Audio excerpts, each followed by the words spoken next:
Hey friends, if you wish to fix error code 0x800f080c when installing .NET framework on Windows, then please watch this video. I will guide you through the resolutions. So here's what you have to do. Search for Microsoft .NET in the Windows search bar and hit enter. Okay. And then scroll down to .NET.microsoft.com. Go here and then you'll find the option to download the .NET framework. You can choose the latest one and you can choose its runtime, and then you can click on open and it will do the needful. Okay, was this helpful? If yes, then please subscribe to the channel. If not, then let us know in the comment section of the video on how we could help you further.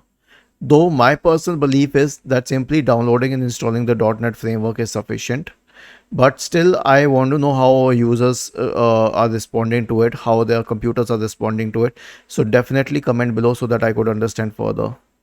Thank you for watching this video and have a nice day.